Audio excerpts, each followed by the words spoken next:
Hi there, my name is Mary Kilolea. Welcome to the To Be Bolder podcast, providing career insights for the next generation of women in business and tech. To Be Bolder was created out of my love for technology and marketing, my desire to bring together like-minded women, and my hope to be a great role model and source of inspiration for my two girls and other young women like you, encouraging you guys to show up and to be bolder and to know that anything you guys dream of, it's totally possible. So sit back, relax, and enjoy the conversation. Hello, welcome back to another exciting episode. Today we have a guest who's not just a force in the podcasting world, but a bold leader in the LA tech scene. She's been called the girl who gets it done, and when you hear her credentials, you'll understand why. Since 2013, Espree Devora has been a prolific podcaster, and her influence does not stop there. She's the brain behind We Are LA Tech, a platform that has been a beacon for the LA tech community. Espree doesn't just champion tech in LA, she's been a global advocate for women in tech. And if you're into live audio creator community, you might recognize her as a founding member of the Audio Collective. Now, if you're thinking, okay, wow, that's impressive, hold on, because there's more. Espree has been spotlighted by Forbes, Entrepreneur, Harper Bazaar, Inc., and the list goes on. Inc. magazine even listed her as one of the top 30 women in tech to follow. And if you're on Clubhouse, you might have seen her face as one of the app icons. I was so excited when I saw it because I joined when I joined Clubhouse. I saw you there and I was like, oh my God, yay. Oh, no way. That's so cool. With over 1,000 podcast episodes under her belt, Espree likens podcasting to painting audio, which I love that quote. Her entrepreneurial spirit sparked in college, leading her to found Zex Sports. Am I pronouncing that right? Yeah, Zex Sports. It's the opposite of Virgin. Richard Branson was my idol at the time. Oh, that's funny. And which is an action sports media network. And then you have something for the startup looking for software recommendation. It's your blog, savebusinesstime.com, which I went on, and it's a goldmine. It's really cool with all the time-saving tips that you have there. Espree, it's an absolute honor to have you here. Not only have you achieved so much, but literally you have been one of my personal inspirations for starting my own podcast. So how cool. When I reached out and you said yes, I was driving down a road and my husband and I were coming back from somewhere and I said, oh my God, you will not believe who just said yes to be on my show. Stop. That's so sweet. I'm like a dorky girl in the corner. That's so sweet. Awesome. Because I was listening to your show and I'm like, gosh, I'm just going to reach out to her. I'm just going to see if she'll come on. Do it. 100%. Yeah, you should do it. Yeah. Right. Okay. So my mom says, if you don't ask, you don't receive. My dad used to say, it's always a no until you ask. Right? Yeah. Love. It's always a no until you ask. That's a good one. Yeah. Okay. So my show is called To Be Bolder. What does To Be Bolder mean to you? It means truly trusting your intuition to make the choices that feel in alignment with you, no matter of what society or your perception is telling you what should be, but going after your authentic truth of what is right within your heart. I love that. I love it. You started your first company in college. What inspired you to be in entrepreneurship and just, thinking that you can, and where did that come from? When I was growing up, my father and my godfather would have all their business meetings, and my dad had a home office. And so I got to play on my dad's computer. And so I just had a lot of business around me growing up. And so I was just really inspired from an early age to be a business owner one day. I used to dream up of all the businesses that I would put into the empty office buildings as my dad and I would walk to the movies. And so it really started when I was a little girl. And once you're an entrepreneur, do you think you can ever shake that? I tried because being an entrepreneur always made my mom really nervous. And in general, I just noticed I would make my godfather nervous. Like my family got nervous about me. I mean, I got nervous about me. So there was one point where I tried to force myself to be quote unquote normal. And it was really interesting. I would cry all the time. And it was weird because I wasn't sad about anything. And I'm like, why am I always crying? What is wrong with me? And later I recognized that the reason my body was probably having that physical reaction was because I wasn't living in alignment with what I really wanted to be doing with my life. I was doing something that wasn't true to me. And so yeah, I have always wanted to be an entrepreneur. It's very difficult, or I not wanted to be. I feel like I was born an entrepreneur. I have tried not to be an entrepreneur. I'm just born to be an entrepreneur. It's how my brain functions. So yeah, but it's not an easy life. And I also don't think people should villainize the 9 to 5. I don't think there's anything wrong with that. Everybody needs to like chill out. Like there's nothing wrong with the 9 to 5. We were talking about doing video with podcasts. Yeah. I don't do video with podcasts. Like, do you know there's even a recent conversation that a lot of audio podcasters went all in on video because they felt the pressure, and it did not make an impact on their numbers over the years. So they've been doing all this extra work and it didn't even make a dent. Well, I'm glad I'm being real and just knew what my limits were. Yeah, that's the thing. I believe the greatest anchor of success is our joy, like our joyometer. And are we enjoying our life? Are we enjoying how we're spending our time? Are we spending our time with the people we want to be spending our time with? All these other like societal expectations, just whatever. Not bold. Opposite of bold. Yeah. Okay, as the founder of We Are LA Tech, and the global, advocate that you are for women in tech, what are unique challenges that you see facing women today? I'll answer that in a question that really, in a way that really resonates with me and I don't know if it's necessarily unique, but the challenge that I face is making sure I'm okay too. When you're a person who is a natural heart-driven leader and a giver and a community builder and a protector and a nourisher, we usually forget we need to be okay too. Yeah. So I find the greatest challenge in my business building journey is to make sure that I'm okay, to make sure that I'm giving myself permission to be okay, to make sure that I'm checking in with myself, because I am really apt to self-sacrifice and be there for someone else before I am there for me. And that goes from everything from pricing to time to everything. And I did a podcast interview yesterday, and one of the things that came up was this correlation that I feel that there's a correlation between self-worth and pricing. So if we have lower self-worth, and I've definitely been self-worth challenged, that our pricing or the romantic partners we pick is a reflection of our self-worth. This was in my case. I'm I could tell the kind of people I've dated by how much I loved myself,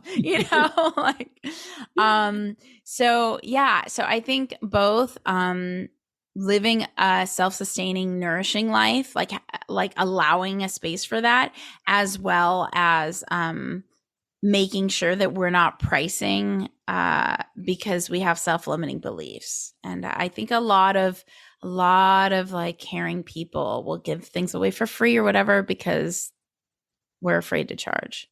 Did you hit a rock bottom spot in your career journey where you're okay, I overextended, I'm at burnout? Oh yeah, so many times. And when I burn out, it's I can no longer do what I love because I can't even function. Yeah. So many times. One time I overworked myself where I couldn't walk for 5 months because the stress, I feel like the universe took me out because I wouldn't take me out. And so that was a 5-month healing process. I was just in intense pain whenever I walked. I'm very grateful that I don't have to go through that anymore. And I'm constantly, when I feel like I'm pushing too hard, I'm nope, universe, I'm good. I'm stopping. I'm going to go sleep the 8 hours. I'm going to go eat healthy. You don't have to take me out this time. I got you. I got the memo, Yeah. So there's been several times where I've overworked myself, and the pain of overworking myself is now really, I don't know if the right word is forced, but it's put it at the forefront that I am unwilling to self-sacrifice to serve. Like Yeah. I need to be okay and who I'm serving needs to be delivered excellence. It needs to be both or none. Yeah, Oh, you've sorry, experienced both or me. Sorry, it needs to be both or like the business just will cease to exist and I'll do something else. You know what I mean? right, right. You've experienced the consequences and the consequences woke you up. Yeah. Yeah. Yeah. Yeah. Okay. So you have, I'm coming up on 100 podcasts. You have 1,000 podcasts that you've done. What's some of the biggest lessons or transformative lessons that you kind of take away from interviews and your 1,000 episodes? I candidly, I don't take a lot away from interviews most of the time, probably because I do so many that it's hard to retain everything because I'm constantly moving.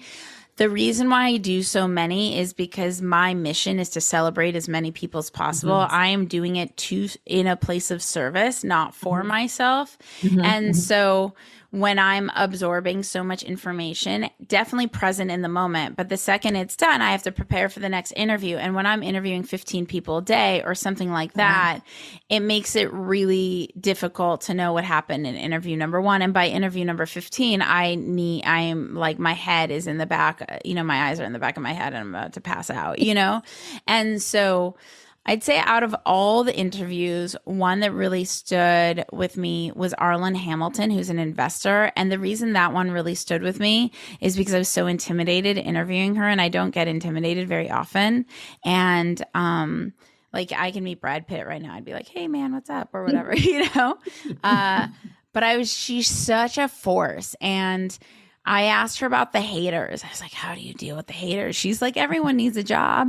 Their job's to hate. And I was like, wow. She's like, if they're not in my inner circle, their opinion doesn't matter. I'm like, oh, that's an interesting way. Because I think something I've done in my career is I've held myself back because I'm afraid of like haters and afraid of, I also don't seek out fame. And so I just don't want that kind of negativity in my life. And so I was really curious about that related to her. But yeah, I've interviewed so many incredible people. It's more about the magic that I've created in their lives more than that gives me like extra dazzle than like listening to the conversation. Yeah. I can totally relate to that because I don't think I've ever articulated it like you did with you're driven by service, which I love. And I think that's why you're so successful, because it does come through. And that's kind of how I've shaped this, because I'm at more my later part of my career, but I want the younger women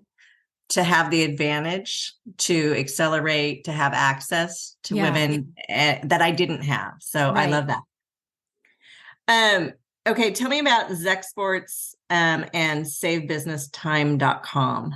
I mean, they're two totally separate things. So Zech Sports, I feel it was my action sports media network that really created my identity. Like it was the most rock star, amazing startup. And I'm so glad I was able to have that life journey before startups were cool, because it was like extra rogue and it's just absolutely incredible life journey. And I don't think you could have that life journey today, because now startups are so popularized. Like back then, like finding an engineer, like I had to like hunt, like, this wasn't, it was just cool. It was like before WordPress and, it was just really before Shopify, all these things, You can't go on Fiverr and say, I need it. I remember discovering Fiverr when it just first launched. And I was like, actually, fun fact, my podcast editor and I, now he's our lead editor. He and I initially connected via Fiverr. Now, for years, I've paid him directly, of course, much higher than the $5. But when we started working, it was like $10 an episode or something. He was just doing it because he loved it. And then we formed a great relationship and he became like my guy. And we've worked together all these years. So he's amazing. But yeah, and then Say Business Time, I just have this weird obsession with software. And so I just like love software. So Say Business Time is my blog where it's like my findings and my friends' findings of different software that's really cool to save us time. As an entrepreneur, are you constantly always looking at ways to monetize things or improve things? I wish that would make things better. I'm constantly looking for more ways to love. It's part of that sounds beautiful. It's also a weakness. I should be looking for more ways to monetize. If I had a co-founder, so if I don't want a co-founder, but if I had one, probably that should be their driver. However, I'm concerned with someone who has a driver like that. Are they going to compromise the loveliness that I'm doing? So that's always concerned me. A lot of people, my good friends, have been like, oh, get a founder that's like, money motivated. I'm like, yeah, but like they're going to make decisions that don't have the ethos that I'm after. So no, I'm not always looking for ways to monetize. However, I am now always looking to make sure that how I'm executing my time is within my boundaries and financially sustainable. Harper Bazaar listed your podcast in the top 10 to listen to. What do you believe sets your podcast apart, and who has been your biggest inspiration in the podcasting world? Wow. I'm currently inspired by Stephen Bartlett. Bartlett, I never know how to pronounce. I always butcher his last name. Diary of a CEO. Alexandra Cooper with Call Her Daddy. I'm just so wowed by their interview abilities. Danny Miranda has impeccable interviewing, the Danny Miranda Show, impeccable interviewing abilities. So those are the podcasters that inspire me. And what was the other question? What sets your podcast sets apart? Women in Tech and We Are LA Tech Yeah. apart.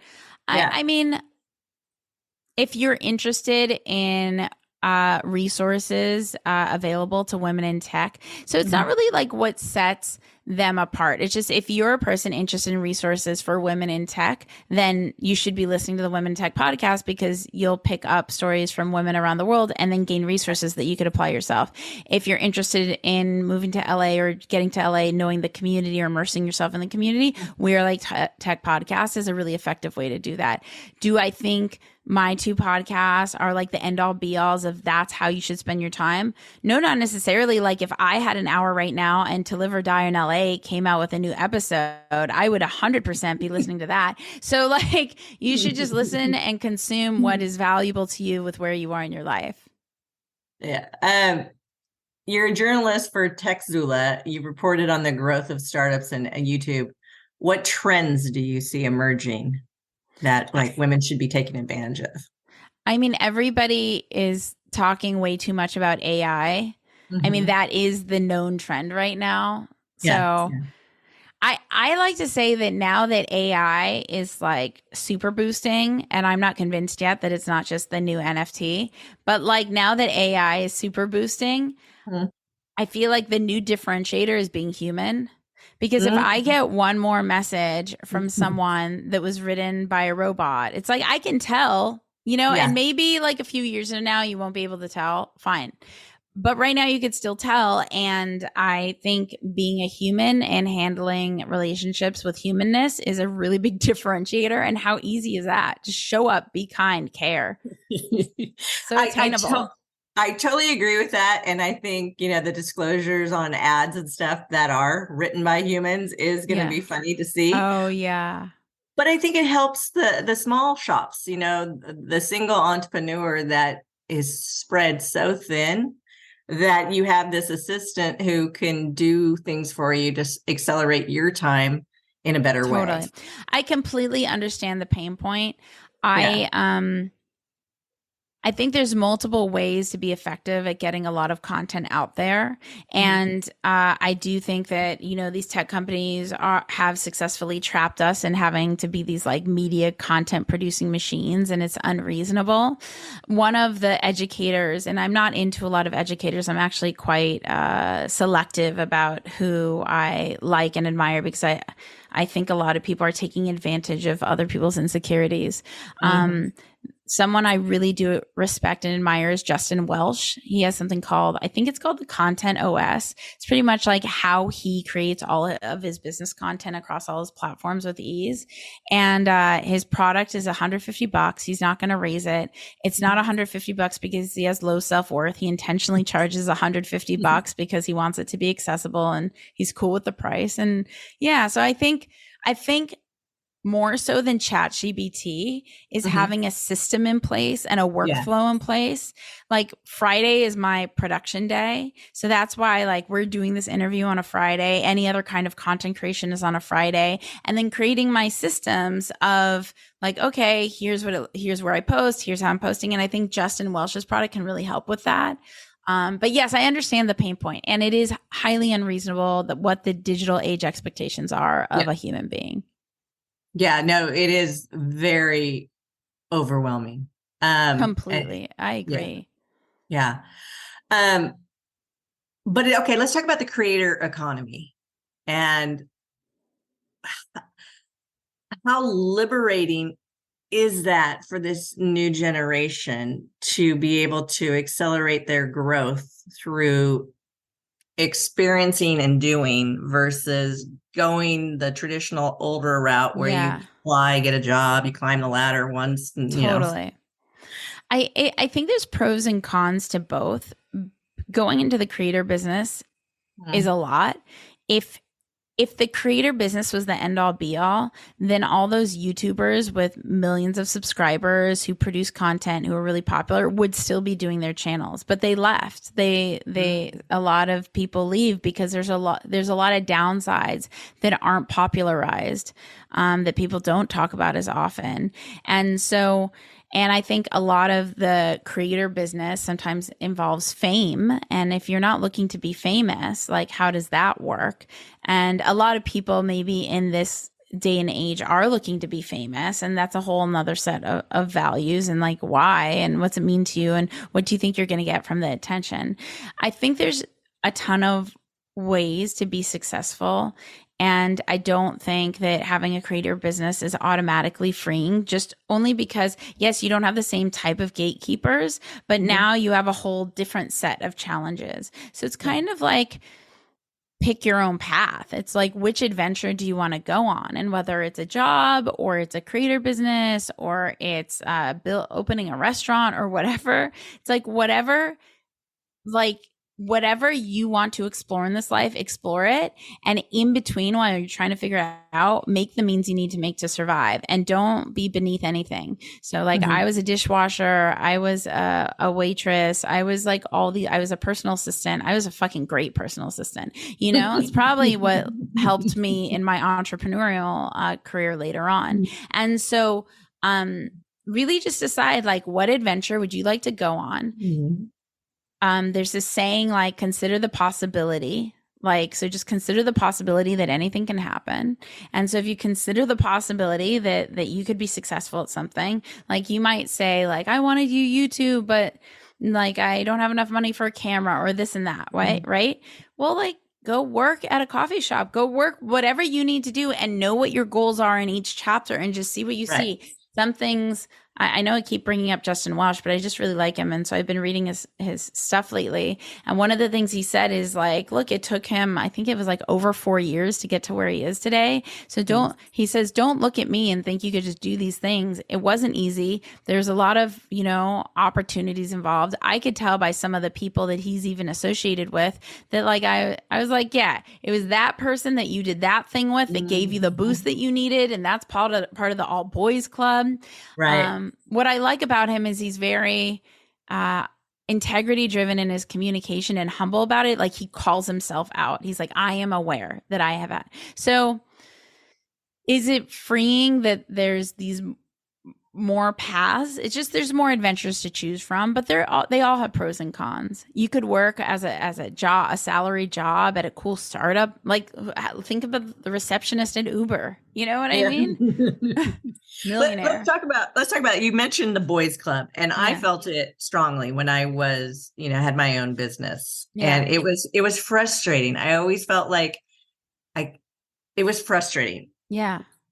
How do women who feel they're dealing with a boys club not have that track run in their head and break down that to create their own sisterhood. You know what I mean? It's like, Yeah, I mean, when I was starting my career, I wasn't aware that there was a boys' club or a girls' club or any kind of club. I just was doing my thing. And I didn't become aware of this kind of stuff until later on. And it's really heavy now because these guys with their Twitter posting is like out of control. But I think it's important to be caught up in someone's character, not in their gender, their demographics, their geography, but their character. And some people have poor character and some people have great character. And all you could do is ask. So as we talked about earlier, your dad, my mom, if you don't ask, you don't receive. So if you see someone out there and you want them to champion you, don't wait for them to say, hey, I'm going to champion you. Like, don't wait. Like, go ask. Say, I would love you to elevate me. In the past few months, on the other side of things, I had a guy steal my work. It's not the first time. It's actually either the third or fourth time that something like this has happened over the years. But I had a guy steal my work. I'm sure he didn't think I'd ever find out. And because I found out really randomly, it was like I was meant to find out because the chances that I were to find were so small. And it like was that less than like 1%. I was like, oh man. And I just messaged him. I was like, so was I credited in that? And I called it out. And then like, good on him that he took accountability in the sense he said, no. And then he also said, like, I will next time. I'm like, no, you have to ask my permission to use my work. But what I said to him, I wasn't nasty at all. I said, it's really important that men empower women. We need you as a community to elevate us. And so, like it was like telling him off without telling him off. Right. And teaching him a lesson, for God's sake, Yeah. How did he respond? Please tell me he said, I get it. I don't even remember. It didn't even matter. He didn't respond with hostility. He probably didn't know what to do with himself because he didn't think he'd ever get caught. Oh, and then what I did is I made sure to plaster that particular thing that he stole everywhere with my name. I like posted it everywhere. And now I'm having a talk with, I'm not going to say which company, but I'm having a talk with a huge tech company. I'm creating the course named exactly like that. just to like, don't mess with me, I love it. I even have, but that all boys club, I'm going to stay very vague on this one, but I had a woman steal everything too, you know? And with the woman, I reached out, I was like, okay, it's very clear. You and I both know you stole all my stuff. It's like extremely clear. Wow. She was the B word. She was nasty about it. And, she even still posts negative things about like not with my name, but I could see the passive aggressive stuff like in her work directed toward me. And I'm like, yo, our work is about elevating women. Like, what are you doing? Like, why would you do that? But anyway, so the point of me saying all of this is don't get caught up in other people's stuff. Like, just do your thing, ask for what you need, judge people by their character, stay away from douchebags. And I wish I would have had this conversation with you, like, I don't know, 15 years ago. Yeah. It would have saved me some headaches. Okay. So you spoke on, diverse platforms from South by Southwest to keynoting with Richard Branson. And you say you're an introvert with extrovert capabilities. How do you prepare for such engagements of, that stature and visibility? Yeah. Well, with speaking engagements, I feel like I'm going to puke every single time. It never goes away. Someone told me once that it means that I really care. So if I ever stopped feeling nervous, that would be the issue. I'm like, great. Like, this feels so physically uncomfortable. I don't know how I prepare because I freak out for weeks. For like 2 weeks before the thing, like I have a speaking engagement coming up in October. It's going to be like, I just know it's like, I'm going to freak out. But then the second I get on stage, it's like Sasha Fierce from Beyonce. I have the other alter ego that just takes over the stage and she's like awesome and hauled together. Then I get off the stage. I'm like, oh my God, did I do okay? You know what I mean? You don't remember like anything from it. Yeah. Yeah. So I don't know how I prepare. Didn't you say you admired Richard Branson? I used to. Early in my career, I used to think he was like super cool. So I Yeah. named my company opposite of him and like ode to him. Yeah. Yeah. I think that's great. I mean, that's like throughout your career when you have those aha moments, or I guess what was your aha moments when you like, I named this after him and now I'm doing a keynote with him. I mean, like, So those are that's scary things. trippy. Like that's Yeah. really like super weird. I've seen him multiple times in my career. Like we've crossed paths in different ways. And they've all been these significant moments. Like there was one time I made an introduction to two people creating an event. And because I made this introduction, it led to Richard Branson being at their event. And because I was there, they sat me next to him. But it was during a chapter in my life where I was like, I don't need anyone. Like, no one can catapult me. So I literally didn't talk to him. I'm such an idiot. Like, I just didn't talk to him because I was like, I don't need anyone, you know? So stupid. So there was that time. There was a time in Miami where I snuck into like a business conference and I gave him like I asked him a question and I said, "What's your favorite book?" He said, "The Saint, the Surfer, and the CEO." He's like, "What's?" And I've read it since. And he said, "What's yours?" I said, "The Alchemist." And then I even created a package with he hadn't read it with the Alchemist and like I tried to get it to him, and I don't. It's super weird, just these random crossings. I think it's kind of like a side note. Doesn't have to do exactly with what we're talking about, but sort of. Is my mom also says like every no is one step closer to a yes. Yeah. And so I feel like this is one of my with the Richard Branson crossings, like he didn't get the book. Like maybe that's a version of a no, but like my life continues on, and then eventually I have this keynote with him, and so. And there's the yes, you know? So it's just like get the no's out of the way to get to the yes, you know, if you're going through sponsorship outreach as a creator, if you want to speak at a conference, if I read a thing of one of the astronauts applied 8 or 9 times, you know, they got rejected so many times, but they're like, I want to be an astronaut.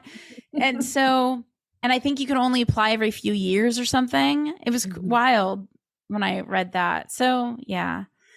Yeah. It's a trippy moment to get to, with all that I've been through in my career and how much I like was in awe of them early on. What are you most proud of that you've done so far? I'm proud of who I am and the choices that I make, because I make integrity-driven choices rather than capitalistic choices. Even though it may hurt me sometimes, I always choose integrity. And I think that's very difficult. And I'm proud of myself that that's who I am. And answering the question in a slightly different way, that the part that I feel like has made my life like so full is backpacking the world, like in interviewing women in tech around the world. So that's I don't know if the word is proud, but that's the best part of my life. And then the proudest part is like how I show up. That's beautiful. Where in the world is the most remarkable place you've ever been? Oh my God. So many, like I love so many. The only one I didn't really care for was Brussels, in Belgium. And I don't really like Paris anymore, but I lived in Paris and I liked it when I was first there, but I don't like it anymore. However, my fave, like if I had a family to like RV and stuff, New Zealand just blows my mind. The North and South Island. But I'm a hiker. I like hiking. I like nature. If you don't like nature and hiking, you'd be like, this sucks. If you want like a disco and party, forget it. Go somewhere else. I love like lakes and nature and ocean and all the stuff, like birds and vegetables and greenery and like hiking and using my body. And it was just the best. With all your interviews in that journey around the world, what was there a common theme that you saw, a thread throughout all the women, despite where they were? Yeah, it's weird. It's like, as a culture, we kind of feel like we're not enough. Did you see that Whitney Houston thing where even at the height of her career, she thought she wasn't enough? Yeah, amazing. Like if Whitney Houston doesn't feel like she's enough at the height of her career with that voice, Yeah. There's no hope for the rest of us. Yeah. And I don't know if it's just the women, the way we're raised as little girls, Yeah. like be quiet, don't disrupt, all that. And Yeah. hopefully that's changing. But I Yeah. got to think that some of it goes down to the way we're raised, Yeah, and not maybe. ill intentioned in any way. Yeah. I think it's just, from generation to generation. Yeah. It was like at all levels, whether it's like an intern level or an executive or someone who had their company acquired. It's like, do you think I have Really? anything to offer on your show? I'm like, what? Or like my accent. I get that a lot. Like, I'm worried people won't understand my accent. And I was like, no, you just speak a little slower. Like, Yeah. it's just like crazy. It's wild that I'm not enough. You're so refreshingly real. I love this. What drives you? Aw. So I'm not religious, but I believe in something. I don't know exactly what I believe in, but what drives me is whatever exists beyond here, I want to get a good rating. And I'm not religious, so I don't know exactly what that means to me, but I want to like be like, I did a good job, right? Like, so that really drives me. It's why, like, if I hit a car and no one's looking, like, when you park and you might bump a car, I'll leave the note. Or like, I'll do the thing. I'll take accountability. I think like I left a chair in the wrong place yesterday. And I was like, I need to contact them to let them know I left the chair there. Like I just want to know that whoever's rating me later is going to be like, yep, you did it. Check. You get to go to the good place or wherever, What keeps you up at night? My family's well-being. What's next for you? Do you set yourself goals like 3 to 5 years, or have you throughout your career? So I think I did earlier. I don't anymore. I really just believe in, am I enjoying life today? It's all about the present moment. I don't really have, like, I could care less. Who knows what's next year? It's like, am I enjoying my life? Do I feel good about how I'm living? Is what would I like to be doing? Am I living in a way where my time is built with the lifestyle of how I want? Because like, if you build a huge company like Stephen Bartlett, who I like totally admire, do I want his life? 0%. Like, why? Because he has all this, he has like 1 billion employees at this place, 1 billion employees at this place. Maybe he has a ton of cash. Maybe he has like an amazing interviewing ability. But that guy's responsibility level is like so much. And I rather just like backpack and spend quality time with friends, maybe have a little downtime, do these hikes. He doesn't have capacity for things like that. So I want to build my life and my lifestyle to match what I enjoy and what makes me feel full. What you're describing is it's your reality, but it also seems very idealistic. Like, for the people who are trying to hustle to pay the bills, to do, climb the ladder, to get the career promotion, whatever. What advice do you have for them to calm themselves, to potentially be able to be more in this bliss that you seem to be in? Because don't get me wrong. I'm not in a bliss state. But you asked, do I have a 5-year plan? Yeah. And so it's not that I'm in a bliss state. It's that I do bliss audits every day, And so if I were in a job that I didn't like, there's a few options. One, I would leave the job. Let's say I had kids or some sort of like really intense responsibility where I can't leave it because I have to provide. I would just be really honest. Like, okay, what are we spending as a family? Like, what is the breakdown? What is it that I would like to be doing? What's my time like expenditure? Is there a way I could start to dip my toes in the thing that I actually want to be doing while I'm doing the job I don't like? Because I understand I have to do the job I don't like in order to pay the thing for the kids. But like, if I'm giving up my entire existence for the job I don't like without exploring everything else, that's my choice. Like, you're not like, you weren't dealt a bad pack of cards. You're just making choices that are leading you down a path. Yeah. So if you want a new path, you got to make new choices, And so that we all have different things we could work within: money resource, time resource, geography resource, education resource. Education meaning, let's say you're like, I want a career in AI and you know nothing about AI. YouTube is free. Go watch every single YouTube video possible and teach yourself about AI. I heard so funny, it's going to be the third time I'm bringing up Justin Welsh. I must just be listening to a lot of his content in the last few days. But like he talked about this SEO guy, 25 years old, who knew nothing about SEO, never worked for an SEO company, taught himself SEO all on his own, and built up companies to having multi-million site visitors and sold them off, all self-educated. So like if we want a career path, all we do is we start with whatever reserve we have, or we shift things around to make a reserve. Everything's a choice. 100% agree. And that is truth. Yeah. I mean, it just really is that simple. The most important thing that we all have is our health. Period.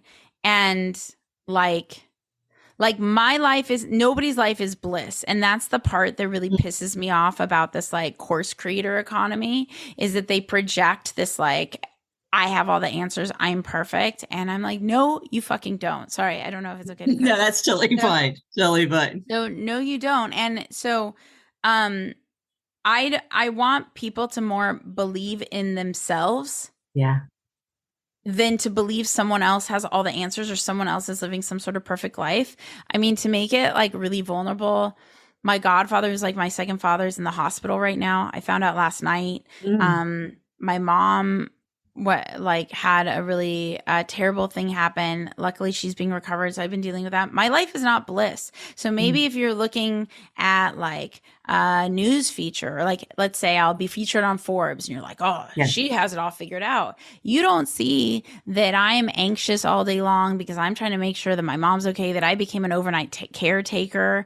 Nobody's life is 100%, and most of that, and I'm not even one of those people that tries to only project perfection online. If you go to my Instagram right now, you'll see a little clip. I'm like working out and I wrote, I just got terrible news. It's either this or donuts, you know, like, and so like nobody's life is perfect. So we need to stop degrading our value and our confidence in selves because we're looking at a social media post or like somebody's alleged prestige, thinking that they have it all figured out. Like even people with a ton of cash in the bank then maybe have a failing marriage or so, or maybe someone does have a perfect life and that is awesome for them.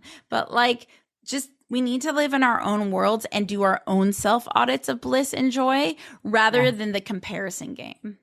Totally agree. And I can't tell you how fun it's been to like get to talk to someone who I have admired. And also, you know, really, I saw you and what you were doing with women in tech. And I was like, that's good stuff. I want to do that. That's awesome. I'm going to leave you with a few more questions. Just fun round. Sure. Okay. Waffle or pancakes? Waffles. Comedy or drama? Comedy. Fiction or nonfiction? Nonfiction. Yeah, me too. Cook at home or eat out? Cook at home. Mountains or beach? Mountain. Oh, shit. I don't know. Tie. Tie. It has to tie. I mean, if I had to, fine. Mountains, but no, it's a tie. Okay. Cats or dogs? Oh, had cats, like dogs. But I like cats too, but yeah. I mean, I love dogs, but I've only had cats. Chocolate or vanilla? The cool vanilla with the little speckles. What's it called? I forget. Is it French vanilla? I don't remember. The one with the speckles. The one with the speckles. Okay. Summer or winter? Oh, I like both.